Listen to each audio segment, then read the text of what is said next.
ovako, pošto su bila pitanja neka koja su zbunjivala ljudi, odnosno koja zbunjuju ljude, posebno smo imali to pitanje u jednoj stambenoj zajednici sa kojom imamo jako dobru saradnju. Pitanje toga kako lift obslužuje pozive i kako lift funkcioniše, jer često su ljudi bili zbunjeni neki. Zašto je lift prošao pored njih, zašto nije stao, oni su ga pozvali ili oni su hteli da idu u prizemlje, a lift je stao na trećem, tu ga niko nije zvao i tako dalje, on je sam stao i tako dalje. Znači, da bismo odgovorili na ta pitanja, odnosno da bismo objasnili, prvo moramo da razumemo da lift funkcioniše po smerovima. Znači, lift ima logično dva smera, smer gore i smer dole. Kada postoji bilo koji poziv, znači sada lift stoji u stanici recimo i neko mu zada spoljni poziv ili kabinski poziv, lift zauzima smer shodno tom pozivu u odnosu gde je kabina trenutno sada. Znači, ako je lift u prizemlju i neko ga pozove na treći sprat, on će zauzeti smer na gore i obsluživaće taj poziv koji mu je dat sa tog sprata. Bitno je, dakle, da se shvati da lift funkcioniše na takav način, odnosno upravljanje lifta funkcioniše na takav način da postoje tri, da kažemo, osnovna tipa komande, odnosno upravljanja lifta. To je klasična komanda. Klasičnu komandu možete sresti na starijim liftovima, sabirna komanda na dole i sabirna komanda u oba smera. Klasična komanda je takve vrste da kada vi zadate poziv, on ide na tu stanicu i ne prima nikakve pozive više umeđu vremenu, niti ih memoriše. On, dakle, obavlja taj poziv koji mu je zadat i kad obsluži taj poziv, tek nakon toga možete mu zadavati sledeći poziv. Druga vrsta je sabirna komanda na dole. Sabirna komanda na dole podrazumeva da lift obslužuje pozive, spoljne pozive, ali tek u smeru na dole. Znači, kada lift ide na gore, on neće stati na spoljni poziv, osim u slučaju da se radi o poslednjoj stanici u potkrovlju, recimo. Tek odatle, tek će tu lift stati za smer na dole i onda će redom stajati na svaku stanicu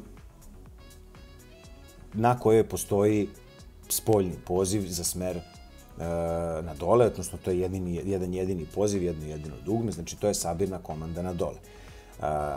Pozivi, kabinski pozivi, znači oni dugmići unutra koji se nalaze u liftu, to se zove registar kutija i na toj registar kutiji postoje dugmići na kojima tasteri kojima vi dajete instrukciju liftu na koji sprat želite da idete. Drugi, treći, peti, ti pozivi su sabirni u oba smera.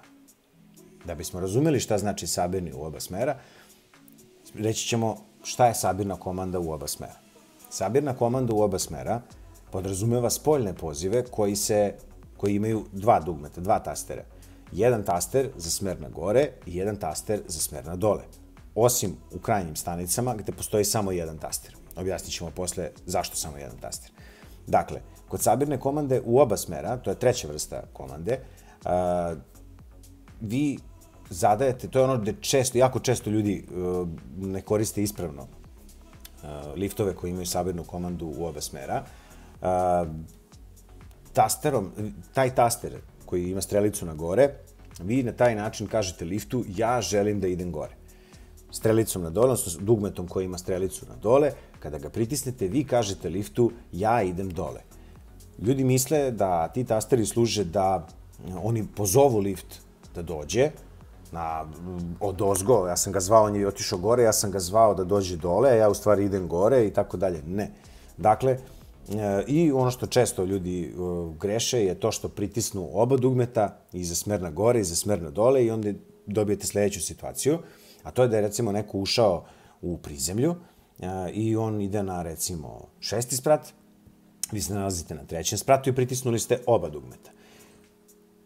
Lift će stati, zato što postoji smer na gore, obslužio je spoljni poziv smera na gore, stao je, otvorio je vrata, vi ste ušli unutra, unutra se nalazi takođe osoba koja ide na 6. sprat. Vi pritiskate 0, vrata se zatvaraju i lift nastavlja svoj smer na gore.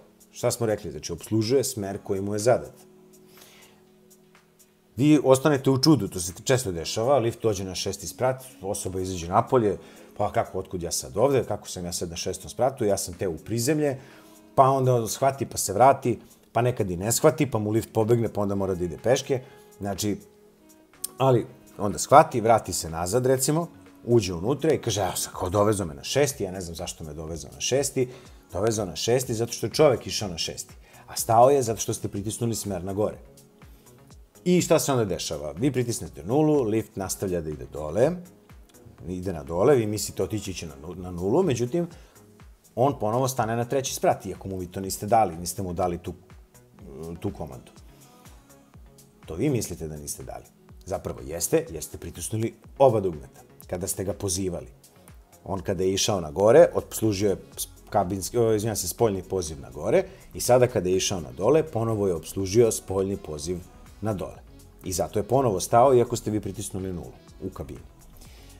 I onda se tu ljudi iznerviraju i zašto on tu tako staje i tako dalje i često zapravo i nema potrebe, odnosno tako se izvodi, da se u stambenim zgradama koristi sabirna komanda na dole. Dakle, lift će stati u stanicu i odazvati se na vaš poziv, spoljni poziv, kada bude išao u smeru na dole. Pre toga se smatra da nema toliko učestale potrebe da bi lift bio sabirni u oba smera. Ima gde se u zgradama izvodi tako, ne kažem da ne postoji, ali se češće primenjuje ova varijanta. Što zbog toga što ljudi baš ovako koriste lift kako koriste i pritiskaju oba dugmeta. Dakle, nemojte pritiskati oba dugmeta ako se u vašoj zgradi ili u nekoj zgradi koju posećujete nalazi lift koji ima 2 dugmeta, vi pritisnite samo ono dugme smera u kojem želite da idete. Znači, ako sa 5. silazite u prizemlje, pritisnite samo to dugme za dole i on će doći onog momenta kada bude obsluživao smer na dole. Ono što se još dešava, što može da se desi kod liftova koji imaju sabirnu komandu na dole, je to da ljudi često, može da se dogodi, na primjer, da uđu 2 ljudi u lift u prizemlju i jedna osoba ide na 3. sprat, druga osoba ide na 6. sprat, a ujedno vi se nalazite na 3. spratu i pozvali ste ga s polja. U tom slučaju lift će stati na 3. spratu, jer smo rekli da je kabinska komanda, odnosno tasteri u kabini su sabirni u oba smera, znači on će stati na 3. sprat, vi ćete ući unutra, misleći da je lift došao po vas, a u stvari je stao iz razloga što je osoba koja je bila unutra išla na 3. sprat iz prizemlja. Vi ćete ući unutra, on će otići na 6. Izaći će druga osoba koja se nalazi u liftu i vi ćete se zbuniti zašto to tako, kako sam ja opet otišao gore, iz razloga što on sada obslužuje smer na gore. Kada bude završio sve pozive koje ima iz smera na gore, tada će krenuti na dole. I šta se onda desi? Izađe osoba na 6. spratu, vi ste pritisnuli 0, lift ide na dole i onda se na većini liftova to desi da, pošto sad obslužuje spoljne pozive, jer je to sabirna komanda na dole, on će ponovo stati na 3. sprat gde ste vi ušli, jer smatra da vaš poziv nije obslužen. Znači, vaš poziv je nezavisan poziv od onog kabinskog poziva koji se nalazi u samoj kabini, koja je osoba koja je išla na 3. sprat pritisnula. Zato je ponovo stao na 3. sprat. Evo sad ćemo da pokažemo i situaciju gde postoje i kabinski pozivi i spoljni pozivi, da bismo mogli da pokažemo šta se dešava, jer kabinski pozivi su sabirni u oba smera, znači to je ova grupa ovde, da bismo mogli grafički da shvatimo kako to radi, dok je ova grupa ovde su spoljni pozivi koji se zadaju iz hodnika. Dakle, oni su sabirni kod liftova koji imaju sabirnu komandu na dole, ovi releji, odnosno oni su sabirni samo na dole, znači spoljni pozivi su sabirni na dole, dok su kabinski pozivi sabirni u oba smera. I evo sada primjera gde ćemo pokazati, znači baš onu situaciju, kada neko uđe u prizemlju, dvoje ljudi uđe u prizemlju, jedan ide na treći, jedan ide na šesti, odnosno u ovom slučaju na peti sprat je posljednja stanica, i zašto će lift stati na trećem i na petom, iako ide na gore. Znači, on će stati na trećem iako ide na gore i vratit će se ponovo da obsluži spoljni poziv koji će ostati registrovan. Dakle, jer nije obslužio taj poziv. Obslužio je pozive po smerovima. Znači, trenutno lift na našem trećem spratu, mi ćemo ga vratiti u prizemlje radi boljeg pokazivanja.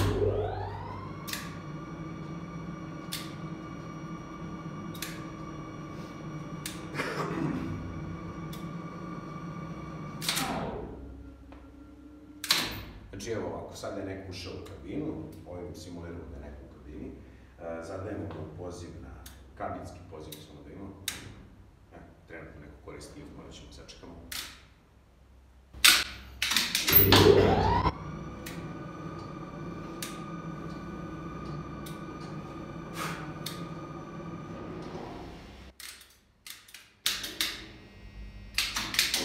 Već stao prizivlja, morat ćemo sačekati da se završi, da ne ometamo stanare.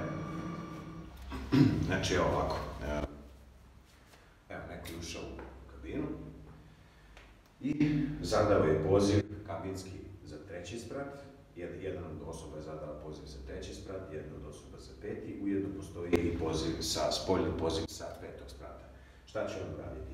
Prvo će obslužiti smer na gore, pošto smo rekli da je ona sabirna u oba smera, znači obslužit će kabinski poziv za treći sprat, kabinski poziv za peti sprat.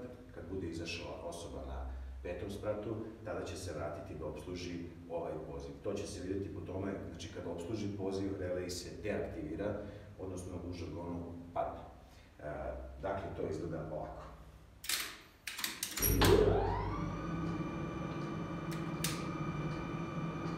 Vidimo da je aktivan relej, spratni relej za spoljni poziv. Trenutno obslužen kabinski poziv za treći sprat, on nastavlja dalje na šesti sprat zbog kabinskog poziva, vidi se obslužio je kabinski poziv za peti sprat i sada će se vratiti da obsluži spoljni poziv za sprat broj 3. Znači, kada neko izađe napolje, onda se ovaj relej deaktivira i on obslužuje spoljni poziv.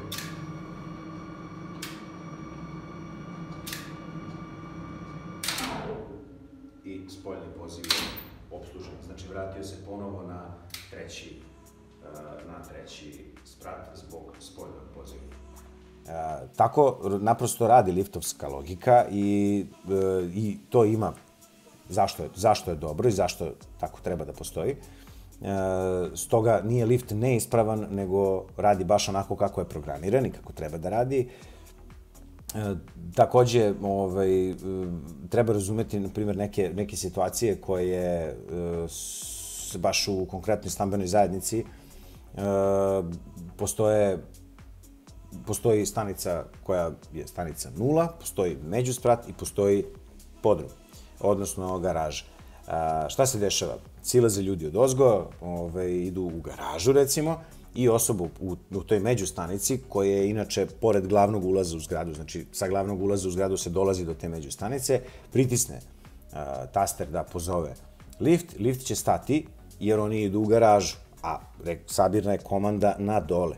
Dakle, staće, ljudi će biti unutra, bit će zauzeta kabina i osoba koja čeka na toj međustanici neće ući jer vidi da je zauzeta kabina ili ne želi da se vozi na dole i morat će naknadno da pozove lift kada ovi ljudi budu izašli, jer je u tom slučaju lift već obslužio taj poziv, stao je u tu stanicu i on smatra da je to gotovo. I zato ta osoba mora ponovo da pozove lift da bi došao u tu stanicu koja jeste.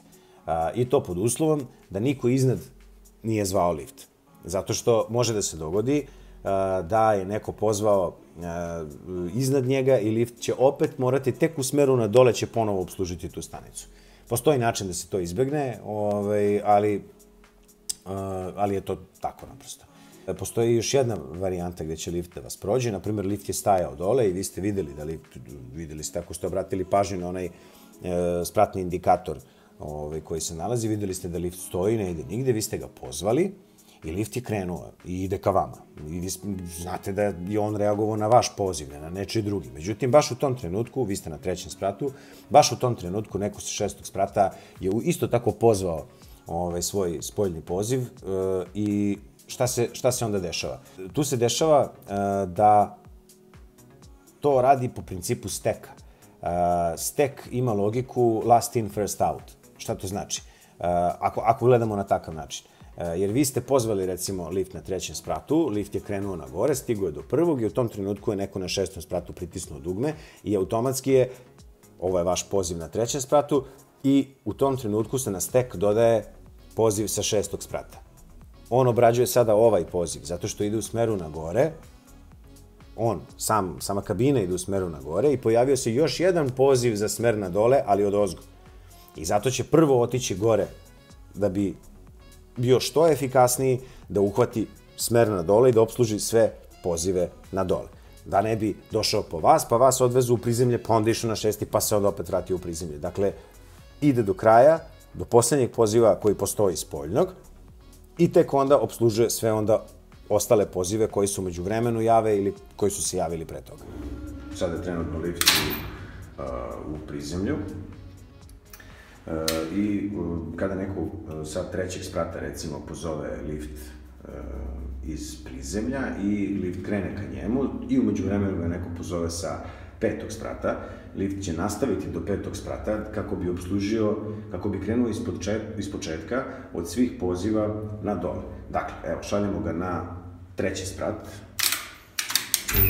lift kreće i u tom trenutku neko ga zove i sa 6. On će nastaviti da ide do 6. sprata, izvinjam se, 5.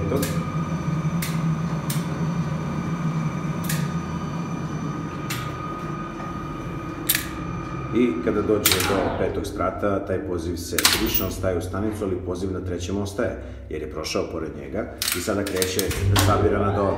Ukoliko mu damo još i ovaj poziv, on će stati i na tom spratu i začekat će određeno vreme i nastavlja dalje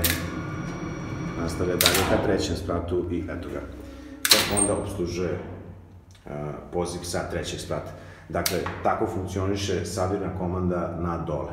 Isto je tako i na mikroprocesorskim pločama, samo što je ovde malo praktičnije za pokazivanje, jer je relejna logika, pa se sve vidi, dok se sve ovo isto dešava na nivou elektrona u mikroprocesorskoj ploči na novim liftovima.